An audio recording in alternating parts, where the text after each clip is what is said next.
오늘 우리에게 주시는 하나님의 말씀은 누가복음 23장 39절에서 43절까지 말씀입니다. 신약성경 138페이지에 있습니다. 우리 함께 한 목소리로 같이 읽습니다. 달린 행악자 중 하나는 비방하여 이르되 내가 그리스도가 아니냐 너와 우리를 구원하라 하되, 하나는 그 사람을 꾸짖어 이르되 내가 동일한 정죄를 받고서도 하나님을 두려워하지 아니하느냐.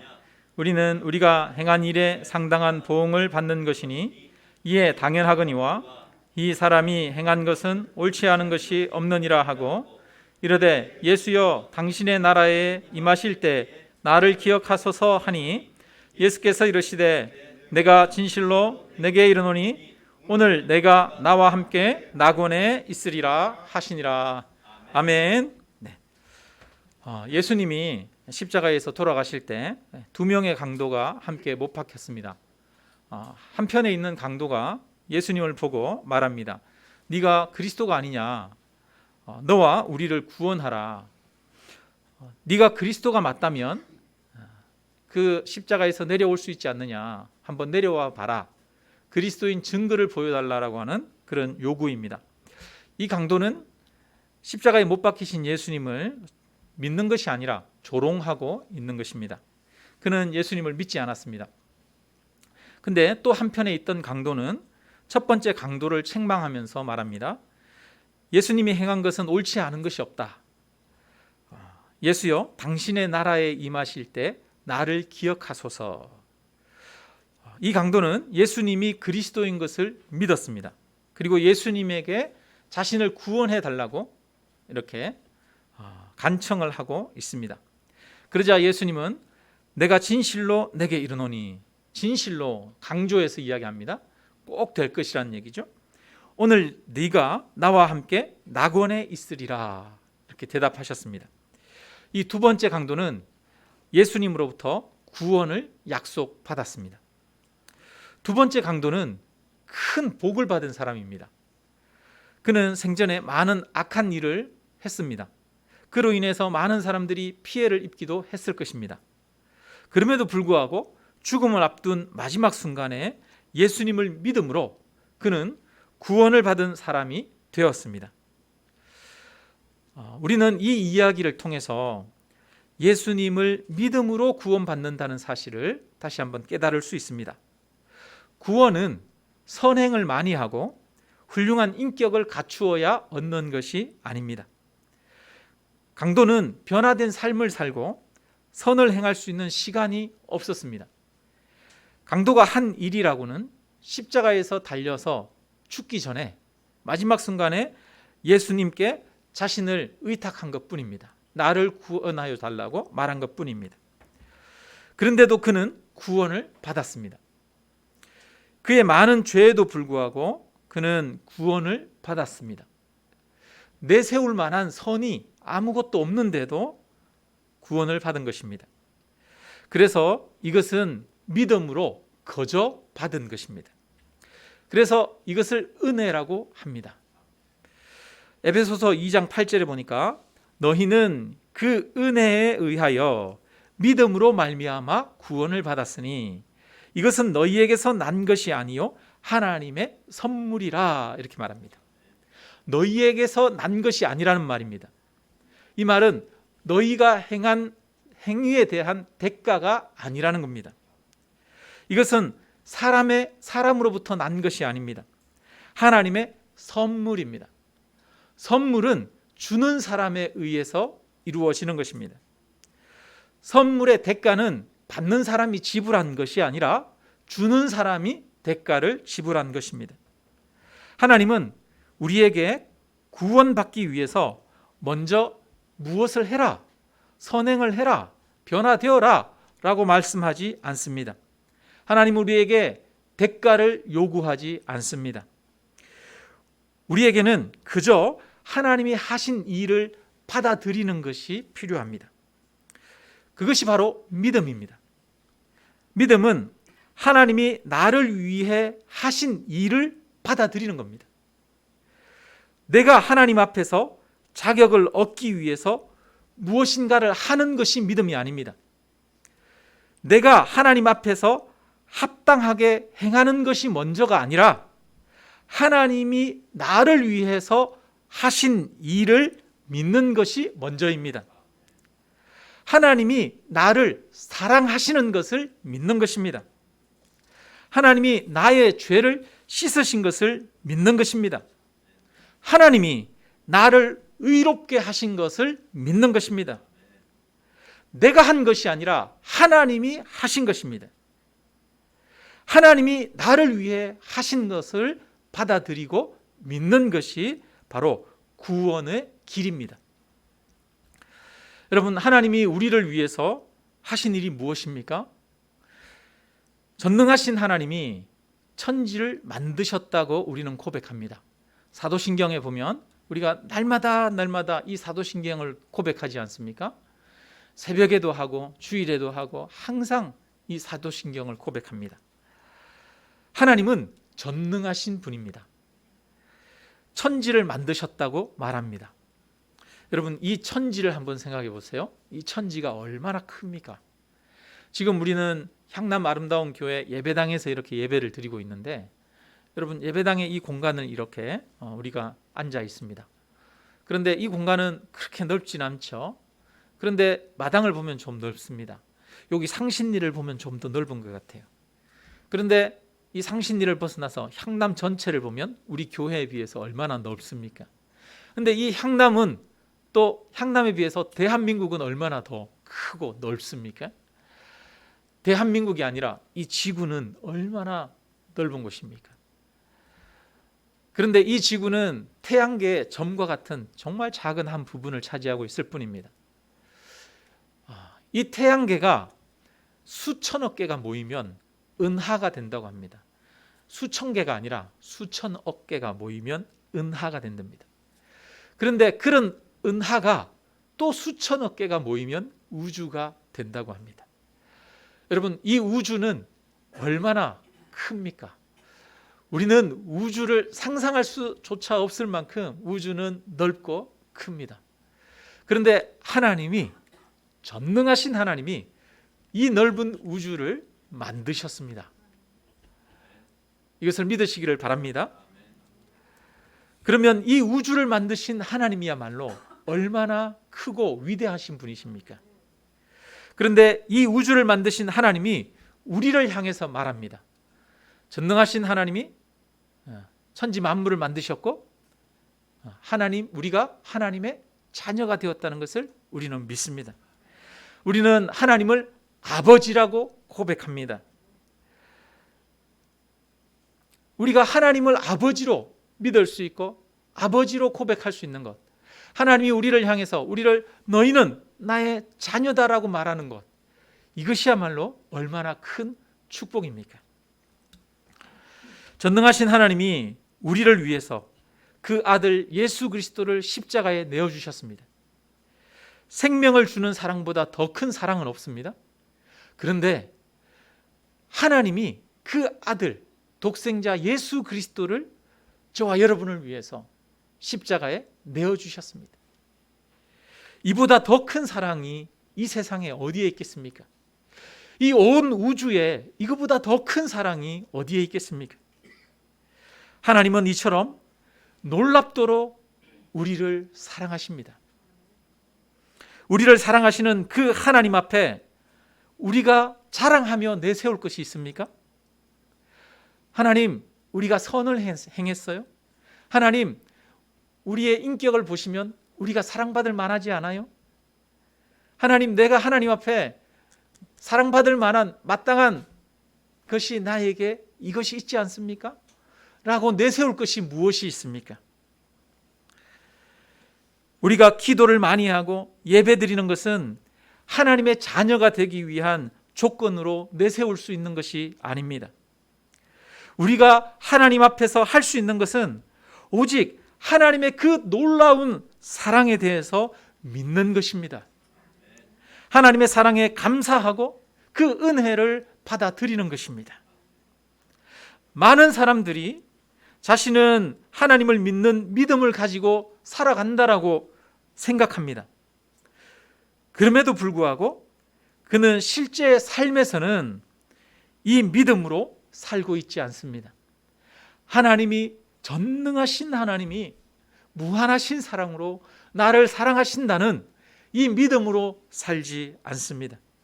많은 기독교인들이 실제 삶으로는 하나님의 구원을 믿지도 않고 받아들이지도 않고 여전히 자신의 힘으로 구원을 얻으려는 태도를 보이고 있습니다. 이것은 불신앙입니다. 우리는 이 하나님과 사람과의 관계를 여러 가지로 이렇게 이야기할 수 있는데, 첫째는 보통 두 개로 얘기합니다. 불신자와 신자로 이야기를 하죠. 교회 다니는 사람, 교회 다니지 않는 사람, 이렇게 이야기를 합니다. 그러나 하나님과 우리가 관계 맺는 방식에는 불신자와 신자만 있는 것이 아니라 신자 중에도 또 다른 두 가지 형태가 있습니다. 하나는 교회를 다니는데 하나님을 제대로 믿지 않는 사람이에요. 또 한 사람은 교회를 다니는데 하나님을 제대로 믿는 사람이에요. 여러분, 그러면 하나님을 제대로 믿는 사람은 어떤 사람입니까? 교회 와서 예배 안 빠지고 헌금 생활도 잘하고 봉사도 하고, 여러분, 이런 사람이 하나님을 잘 믿는 사람입니까?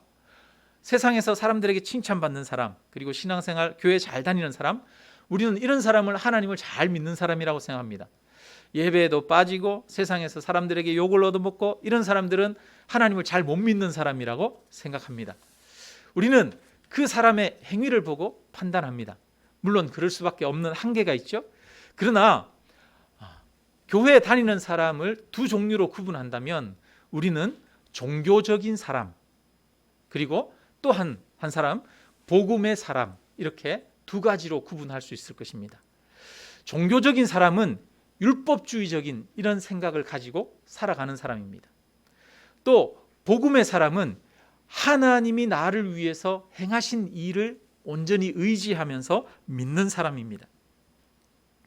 여러분, 종교인은 교회를 열심히 다닐 수 있습니다. 선행을 하고 말씀에 순종하려고 열심히 노력할 수 있습니다. 도덕적이고 누구보다도 윤리적이고 인격적인 삶을 살 수 있습니다. 그런데 그 안에는 여전히 자기 힘으로 구원을 이루려고 하는 교묘한 불신앙이 자리 잡고 있습니다. 우리가 잘 알고 있는 바리새인과 같은 사람들입니다. 바리새인들은 정말 열심히 살았습니다. 그들은 누구보다도 많이 기도했습니다. 매일 기도하고 매일 말씀을 읽고 심지어는 성경을 달달달 외울 정도로 그렇게 훈련한 사람들입니다. 그들은 일주일에 2번씩 금식하고 다른 사람들을 위해서 구제하고 철저하게 11조를 했습니다. 그러나 그들은 예수님을 구원자로 믿지 않았습니다. 바리새인들은 자신이 하나님의 말씀대로 살아감으로써 그 대가로 구원을 얻으려고 했습니다. 율법을 지킴으로 구원을 얻으려고 했습니다. 구원을 얻는 능력이 누구에게 있다? 나에게 있다라고 생각을 한 것입니다. 내가 내 행위로, 나의 의지로, 나의 노력으로 구원을 얻으려고 하는 사람들이 바로 종교인입니다. 종교인은 자기의 힘을 의지한다는 면에서 불신자와 똑같은 삶의 방식을 취하고 있는 것입니다. 여러분, 불신자는 어떤 사람이냐? 내가 내 인생의 주인이지, 내 마음대로 살면 되지 라고 하는 사람이 불신자입니다. 종교인은 어떤 사람이냐? 내가 하면 되지, 내 힘으로 하나님의 말씀대로 살려고 하는 거예요. 하나님의 말씀대로 살아가는데 누구 힘으로 살아가요? 내 힘으로 살아가려고 하는 겁니다. 그것이 바로 종교인인데요, 종교인과 불신자는 둘 다 자기를 의지한다는 측면에서는 똑같습니다. 이것은 사실은 하나님이 우리를 구원하신 하나님의 구원을 믿는 것이 아니라 자기 자신을 믿는 것입니다. 갈라디아서 5장 4절에 보면 이런 말씀이 나와요. 율법 안에서 의롭다함을 얻으려 하는 너희는 그리스도에게서 끊어지고 은혜에서 떨어진 자로다. 율법 안에서 의롭다함을 얻으려고 해요. 자기가 선을 행해서 하나님의 말씀을 지켜가지고 의롭다라고 하는 그런 말을 들으려고 합니다. 자기 행위로 구원을 얻으려고 해요. 이런 사람은 뭐라고 합니까? 너희는 그리스도에게서 끊어지고 은혜에서 떨어진 자다라고 말합니다. 아무리 도덕적이고 인격적이고 훌륭한 삶을 살아도 자기의 행동으로 의롭다함을 얻으려고 하는 그 사람은 예수님에게서 끊어진 사람입니다. 하나님의 은혜를 모르는 사람들입니다. 이 사람들이 바로 바리새인과 같은 사람들이죠. 내가 하나님 앞에 나아갈 만한 자격을 내 행위로 갖추어야 한다고 생각한다면 그 사람은 하나님의 사랑을 모르는 자입니다. 내 행위로 하나님 앞에 나아갈 만한 자격을 얻어야 된다고 생각해요. 그런 것은 내 행위와 상관없이 하나님이 나를 사랑하신다는 것을 받아들이지 않는 거잖아요. 하나님이 나를 위해서 행하신 일을 믿지 않는 거예요. 자기를 믿고 자기를 의지하는 겁니다. 이런 자는 예수님에게서 끊어진 자라고 말합니다. 예를 들어서 우리 집에 있는 자녀를 한번 생각해 봅시다. 우리 집에 자녀가 있는데요. 우리 자녀가 이번 시험에서 내가 100점 맞아야 되겠다. 100점 맞아야지만 나는 우리 부모님의 자녀가 될 수 있어. 이렇게 생각한다면 이 자녀는 지금 제대로 생각하고 있는 겁니까? 제대로 못 생각하고 있는 겁니까? 잘못 생각하고 있는 거예요. 여러분 100점 맞지 않아도 이미 내 자녀예요? 자녀가 아니에요? 100점 맞지 않아도 이미 내 자녀예요. 100점 맞지 않아도 부모님은 자녀를 사랑합니다. 그런데 자녀가 내가 100점 맞아야지 우리 부모님에게 합당한 그런 사람이 된다고 생각하는 거예요. 우리가 하나님 앞에 100점이 되어야 하나님이 우리를 자녀를 삼으시는 것이 아닙니다. 죄를 짓고 부족하고 실수해도 하나님은 저와 여러분을 사랑하십니다. 전능하신 온 우주를 지으신 하나님이 하나뿐인 독생자 예수 그리스도를 주시는 무한한 사랑으로 저와 여러분을 지금 현재 있는 모습 그대로 사랑하십니다. 하나님은 우리를 받으셨습니다. 하나님의 이 사랑으로 우리가 그 사랑을 받아들이고 믿으면 그것을 우리의 의로 여겨주십니다.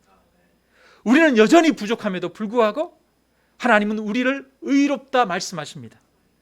우리를 자녀라 말씀하십니다.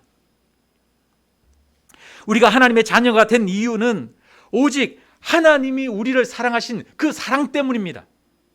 우리가 하나님의 자녀가 된 것은 우리의 행위의 대가로 얻은 것이 아니라 하나님의 사랑의 결과입니다. 이것을 받아들이고 이것을 믿는 것이 바로 복음입니다.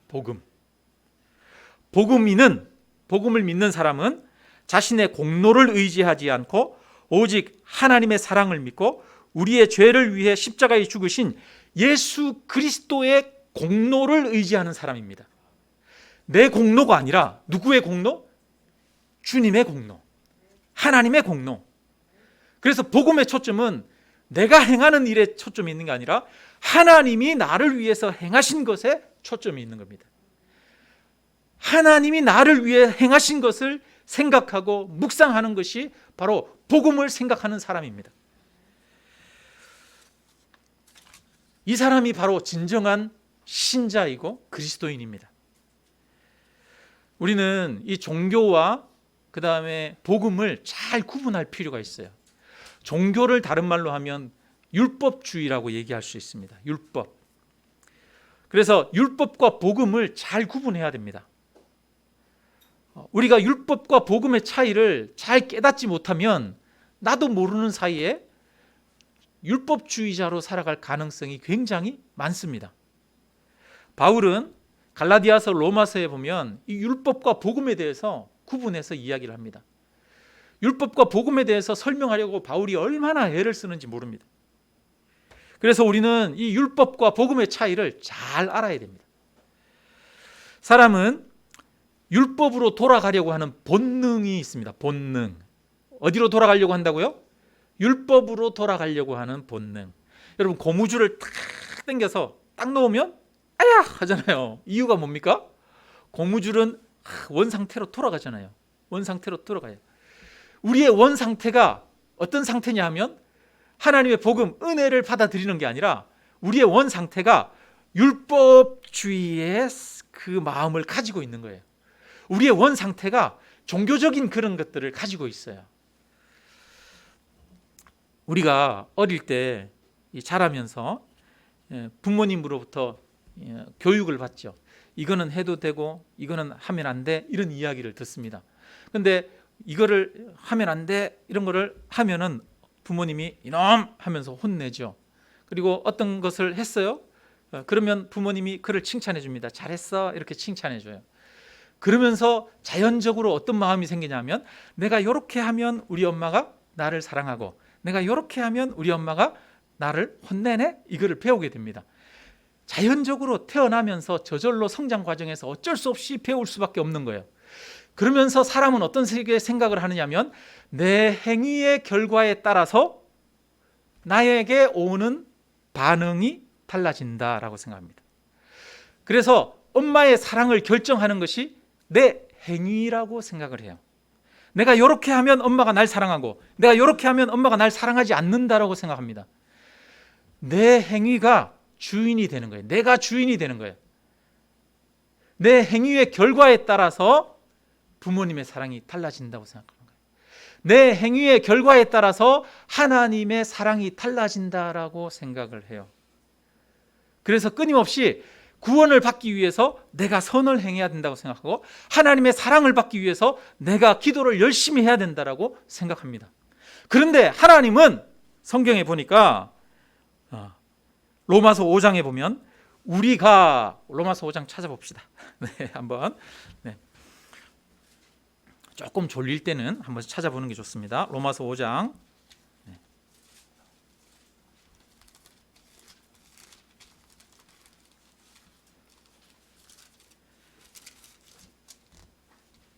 네, 6절부터 한번 10절까지 같이 한번 읽습니다. 우리가 아직 연약할 때에 기약대로 그리스도께서 경건하지 않은 자를 위하여 죽으셨도다.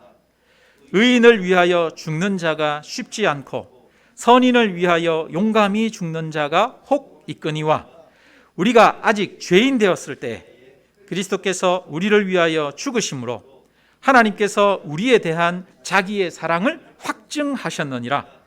그러면 이제 우리가 그의 피로 말미암아 의롭다 하심을 받았으니 더욱 그로 말미암아 진노하심에서 구원을 받은 것이니 곧 우리가 원수 되었을 때에 그의 아들의 죽으심으로 말미암아 하나님과 화목하게 되었은즉 화목하게 된 자로서는 더욱 그의 살아나심으로 말미암아 구원을 받을 것이니라. 여기 보니까 6절에 우리가 아직 연약할 때, 연약하다는 말은 무익하다는 얘기예요. 쓸모가 없다는 얘기입니다. 우리가 아직 경건하지 않은 자를 위하여 그리스도께서 죽으셨도다. 8절에 우리가 아직 죄인 되었을 때 우리가 변화된 삶을 살지 않았습니다. 우리는 여전히 추악한 죄인이었습니다. 근데 그리스도께서 우리를 위하여 먼저 죽으셨습니다.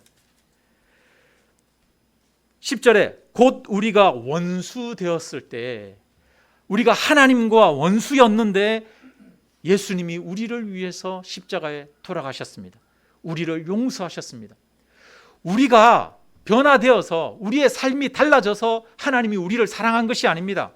우리는 쓸모없고 우리는 죄인이었고 우리는 하나님의 원수였는데 하나님이 먼저 값없이 우리를 사랑하신 것입니다.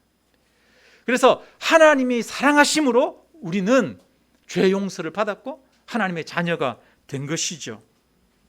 그런데 우리는 자동적으로 무슨 생각을 하느냐면 하나님의 사랑을 받기 위해서는 내가 선한 행위를 해야 된다고 생각합니다.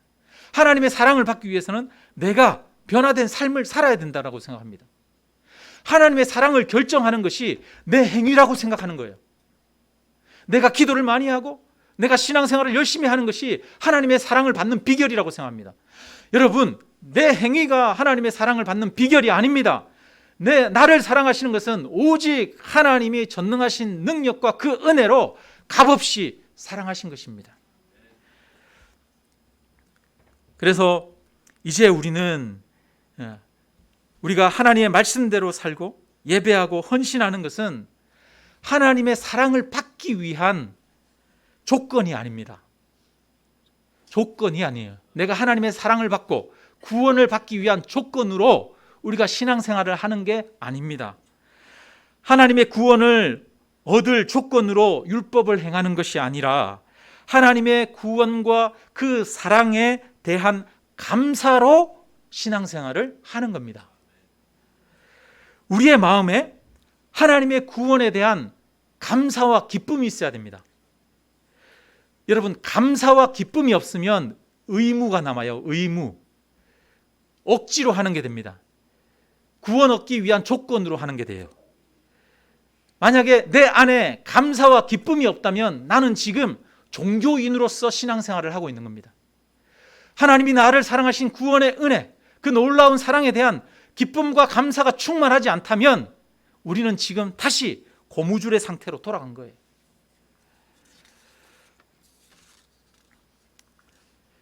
억지로 마지 못해서 하는 것, 부담으로 하는 것, 하지 않으면 하나님이 심판하실까 봐 두려워서 하며 하는 것은 율법에 빠지는 것입니다. 그 배후에는 하나님을 의지하지 않고 자신을 의지하는 마음이 도사리고 있습니다. 자신을 의지하는 이 마음이 우상숭배입니다. 우상숭배. 우리는 감사와 기쁨이 동기가 되도록 하기 위해서 하나님이 나를 위해서 무엇을 하셨는지 그것을 날마다 생각해야 됩니다. 하나님에 대해서 묵상하고 십자가에서 죽으신 예수님에 대해서 날마다 생각해야 됩니다. 나는 하나님 앞에 무엇을 했는가 이것을 생각하기 이전에 하나님이 나를 위해서 무엇을 하셨는지를 생각하는 게 먼저예요. 그러면 감사가 나오고, 그러면 하나님의 은혜에 보답하는 그런 삶을 살고자 노력하게 되는 것이죠. 여러분, 자녀가 부모에게 효도하는 것은 부모의 사랑을 받기 위해서 억지로 하는 것이 효도가 아닙니다.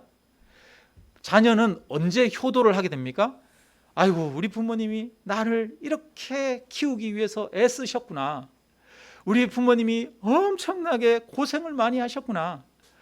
우리 부모님이 나를 위해서 모든 것을 헌신하셨구나. 부모님의 사랑에 대해서 깨닫게 될 때 자발적으로 부모님을 공경하게 되고 섬기게 되어지는 것이죠. 마찬가지인 거예요. 하나님에 대해서도 하나님이 나를 위해서 하신 은혜를, 하신 것을 생각하는 게 먼저예요. 그래서 날마다 하나님에 대해서 묵상하는 게 먼저입니다. 하나님이 나를 위해서 베푸신 것들을 우리는 기억해야 합니다. 그것이 바로 믿음의 삶을 사는 사람의 삶의 태도와 자세입니다. 우리는 하나님에 대한 그 믿음을 가지고 나를 바라보고 뿐만 아니라 그 믿음으로 사람들을 바라보고 하나님에 대한 믿음으로 이 세상을 바라보아야 합니다. 한번 예를 들어 볼까요? 이제 어떤 사람이 제 앞에 와가지고 저를 막 비난하고 욕을 해요. 만약에 성도님들을 향해서 누군가가 와가지고 막 비난하고 욕을 한다고 생각해 보십시오. 여러분, 그 욕을 들으면 마음이 어때요? 기분이 좋아요? 아니죠. 화가 나죠. 분노가 침입니다. 여러분, 왜 누군가 나를 비난하면 내가 화가 나고 또 분노가 침입니까? 그 이유는 사람은 누구나 내가 괜찮은 사람, 내가 가치 있는 사람, 사랑받을 만한 사람이기를 원하는 마음이 있습니다. 그래서 누군가 나를 비난하는 것은 내가 괜찮은 사람이 아니다 라고 하는 것이기 때문에 화가 나는 겁니다. 내가 괜찮은 사람, 좋은 사람이 되지 않으면 나는 가치 없는 사람, 사랑받지 못한다라고 생각을 합니다. 그래서 반대로 칭찬을 받으면 기분이 좋죠. 왜? 내가 가치 있는 사람이구나. 내가 사랑받을 만한 사람이구나. 이런 것들을 느끼거든요. 칭찬을 받으면 우쭐해하고 기분 좋아집니다. 비난을 받으면 화가 납니다. 이것은 나의 가치를 다른 사람들의 평가에서 찾는 거예요. 다른 사람들의 인정과 칭찬에 의지하는 겁니다. 이것은 근본적으로 우상숭배입니다. 나의 행동을 의지하고 다른 사람들의 평가를 의지하기 때문에 이것은 우상숭배입니다. 다른 사람들이 나를 비난하는 얘기를 듣고 화가 나고 자존심이 상하는 것은 지금 내가 하나님을 의지하지 않기 때문입니다. 복음을 붙들고 있지 않기 때문이에요. 자, 이제 비난을 들어서 막 화가 난 사람이 복음을 붙들어요? 하나님을 붙들어요? 한번 그것을 생각해 봅시다. 다시 하나님을 바라봅니다. 예수님에 대해서 묵상합니다. 나는 하나님 앞에 전적인 죄인이라는 것을 고백합니다. 나는 수많은 연약함과 어리석음을 가지고 있는 사람입니다. 그래서 때로는 다른 사람에게 비난을 들을 수밖에 없는 약점을 가지고도 있습니다. 그런데도 불구하고 하나님이 나를 사랑하십니다. 천지를 지으신 전능하신 하나님이 나를 사랑하시고 나를 아들이라 딸이라 말씀하십니다. 나는 내가 비난을 들었지만 여전히 나는 가치 있는 존재입니다. 내가 비난을 들었지만 여전히 나는 존귀한 자입니다. 하나님의 자녀입니다. 비난이 나를 하나님의 자녀가 되지 않게 하는 것이 아닙니다. 내가 실수하고 내가 잘못했지만 그것이 나를 사랑받지 못하는 존재로 만드는 것이 아닙니다. 하나님은 여전히 나를 사랑하시며 나와 함께 하십니다. 예수님은 나의 죄를 위해서 십자가에 죽으셨습니다. 나의 허물과 죄를 씻어주셨습니다. 그럼에도 그래서 지금 내가 이번에 실수하고 내가 잘못한 것도 주님은 이미 사하셨습니다. 그래서 내 잘못을 인정하는 것이 나의 가치에 영향을 끼치는 것이 아닙니다. 겸손하게 나를 돌아보고 그 사람의 비난에 합당한 면이 있는지 살펴보아도 나의 자존감에 영향을 끼치지 않습니다. 내가 스스로 고쳐야 할 것인지 무엇인지 찾아보고 내가 잘못한 것에 대해서 겸허하게 상대방에게 정중하게 사과할 수 있게 되어집니다. 그렇게 해도 그것이 나에게 상처가 되지 않습니다. 왜냐하면 나는 하나님의 사랑을 받는 존귀한 자이기 때문입니다. 중요한 것은 내가 이 일을 통해서 나의 잘못을 깨닫고 교훈을 얻고 성장하는 것입니다. 하나님은 내가 성장하는 것을 기뻐하실 것입니다. 하나님은 내가 실수하지 않는 것을 기뻐하는 것이 아니라 내가 실수를 통해서 자라고 성장하는 것을 기뻐하십니다. 우리가 이렇게 누군가로부터 비난을 들을 때 복음을 가지고 있으면 태도와 자세가 달라집니다. 복음을 가지고 있지 않으면 자기를 방어하게 되고 상대방을 공격하게 되고 분노하고 화를 낼 수 있습니다.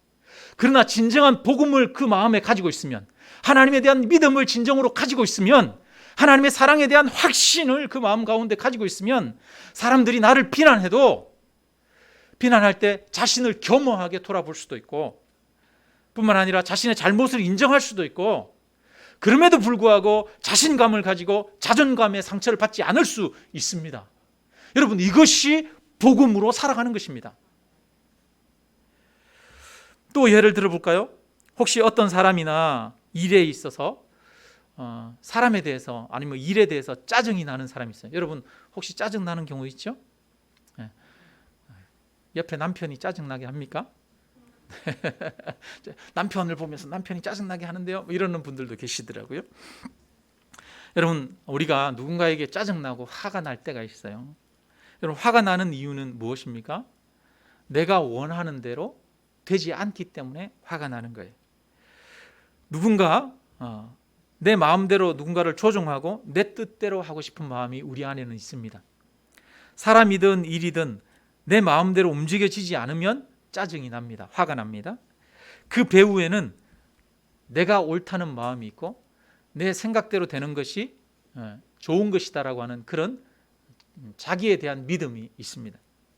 이럴 때 다시 복음으로 돌아가서 하나님의 사랑을 생각하고 예수 그리스도의 십자가를 묵상하십시오. 나는 유한한 인간입니다. 하나님 앞에 나는 죄인입니다. 수많은 한계가 있습니다. 내 생각대로 되는 것이 항상 좋은 것은 아닙니다. 하나님의 생각은 내 생각보다 더 깊고 더 크십니다. 하나님은 전능한 분입니다. 의로우신 분입니다. 전능하신 하나님이 나를 사랑하십니다. 그분이 내게 좋은 것으로 주신다고 말씀하십니다. 심지어는 아들을 십자가에 내어줄 정도로 하나님은 우리를 위해서 전부를 내어주십니다. 그러므로 내 생각대로 안 된다고 해서 짜증낼 이유는 없습니다. 내게 필요해서 저 사람을 보내주셨고 이 일을 허락하셨습니다. 내가 원하는 대로 되지 않는 것이 하나님의 뜻이라면, 계획이라면 그것이 옳은 것입니다. 그러므로 우리는 이 복음을 생각할 때, 하나님이 우리를 위해서 하시는 일들을 생각할 때, 내 주변에서 일어나는 내 뜻대로 되지 않는 일들 뿐만 아니라 내 마음대로 움직여지지 않는 사람들에 대해서도 너그러운 마음을 가지고 있을 수 있습니다. 복음이 없고 율법으로 생각하는 사람은 끊임없이 남을 정죄하고 남을 판단합니다. 바리새인들이 끊임없이 남을 정죄하고 남을 판단했잖아요. 복음이 없어서 그런 거예요. 복음이 없어서. 하나님의 사랑, 하나님의 놀라운 계획, 이것을 모르기 때문이지. 여러분, 우리는 진정한 복음을 알아야 됩니다. 복음이 무엇입니까? 하나님이 나를 위해서, 나의 구원을 위해서 하신 일, 하나님이 하신 일, 이것이 복음입니다.